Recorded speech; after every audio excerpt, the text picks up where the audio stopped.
આગળ સમાચારમાં વાત કરીએ તો મહત્વપૂર્ણ સમાચાર પ્રાપ્ત થયા છે। મહત્વના સમાચાર સામે આવી રહ્યા છે। કહી શકાય કે કોંગ્રેસના નેતા રાહુલ ગાંધી ગુજરાતમાં પ્રવેશ કરે તે પહેલા જ કોંગ્રેસને મોટો ફટકો। તો રાહુલ ગાંધીની યાત્રાના ગુજરાત પ્રવેશ પહેલા કોંગ્રેસને મોટો ફટકો। કોંગ્રેસની વિદ્યાર્થી પાંખના હોદ્દેદારો અને કાર્યકરો રાજીનામું આપશે। તો રાજીનામા બાદ આગામી દિવસોમાં તેઓ ભાજપમાં જોડાઈ શકે છે। તો મહત્વપૂર્ણ સમાચાર સામે આવી રહ્યા છે। રાહુલ ગાંધીની સ્વપ્ન સમાન એનએસયુઆઈમાં ગાબડું પડશે। તો ગુજરાત પ્રદેશ એનએસયુઆઈ ઉપપ્રમુખ દિગ્વિજય દેસાઈ રાજીનામું આપશે। ગુજરાત પ્રદેશ એનએસયુઆઈ ઉપપ્રમુખ રમીજ શેખ આપશે રાજીનામું। તો મહત્વપૂર્ણ સમાચાર પ્રાપ્ત થયા છે। ગુજરાત પ્રદેશ એનએસયુઆઈ મંત્રી રવિ પટેલ રાજીનામું આપશે। તો બીજી તરફ ગુજરાત એનએસયુઆઈના મંત્રી દેવાશીષ મહેતા પણ રાજીનામું આપશે। તો દહેગામ યુથ કોંગ્રેસના નેતા વિપુલ દેસાઈ પણ રાજીનામું આપશે। ગુજરાત એનએસયુઆઈ મહામંત્રી વિરાજ રાયકા પણ રાજીનામું આપશે। તો ગુજરાત એનએસયુઆઈ મંત્રી આશુતોષ મહેતા પણ રાજીનામું આપશે। આજે સાંજ સુધીમાં રાજીનામું આપે તેવી શક્યતાઓ કરવામાં આવી છે। વધુ વિગતો સાથે સંવાદદાતા અનિતા પરમાર ફોનલાઈન પર જોડાઈ ગયા છે। જી, રાહુલ ગાંધીની યાત્રાના ગુજરાત પ્રવેશ પહેલા જ કોંગ્રેસને મોટો ફટકો, શું માહિતી?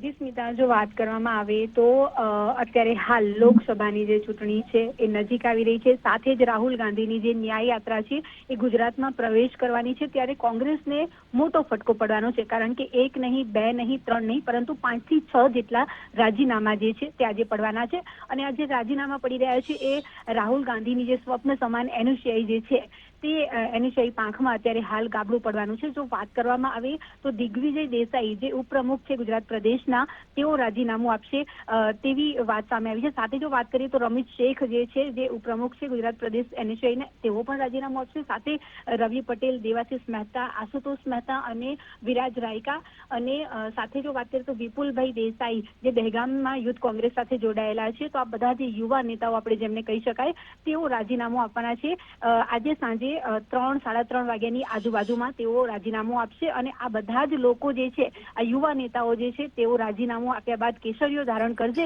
તેવી વાત પણ સામે આવી છે। જો સાથે વાત કરવામાં આવે તો રાજીનામા આપવાનું એક મુખ્ય કારણ આજે જૂથવાદ ચાલી રહ્યો છે, તેના કારણે થઈને તેઓ રાજીનામું આપે તેવી શક્યતાઓ લાગી રહી છે। જો સાથે વાત કરવામાં આવે તો અત્યારે હાલ નવા અને બિન અનુભવી હોય તેવા નવા નિશાળિયા લોકોને હોદ્દા ઉપર જ્યારે કોંગ્રેસ બેસાડતી હોય છે, તો આ બધી વસ્તુનો જૂથવાદ ક્યારનો ચાલે છે। તો આ બધી વસ્તુઓના કારણે થઈને અને બીજા ઘણા બધા એવી બાબતો છે જેને ધ્યાનમાં રાખીને આ બધા લોકો જે છે તે અત્યારે હાલ રાજીનામા આપે છે। બીજી બાજુ જો આપણે વાત કરીએ તો આજે તમામ યુવાન નેતાઓ જે છે એનએસયુઆઈના, આ લોકો અત્યારે હાલ રાજીનામું આજે આપવાના છે તેવી શક્યતાઓ છે। સાથે વાત કરીએ તો રાજીનામું આપ્યા બાદ તેઓ જે છે તે કેસરીઓ ધારણ કરશે તેવી પણ એક વાત સામે આવી છે। તો અત્યારે હાલ જો આપણે વાત કરીએ તો આ કોંગ્રેસને સૌથી મોટો ફટકો કહી શકાય કે, અને જ્યારે એક નહીં, બે નહીં, પરંતુ 4 થી 5 જણા જો એક સાથે રાજીનામું આપતા હોય તો આ સૌથી મોટો કોંગ્રેસને ફટકો કહેવાય। કોંગ્રેસની આ જે પાંખ છે, એનએસયુઆઈની પાંખ,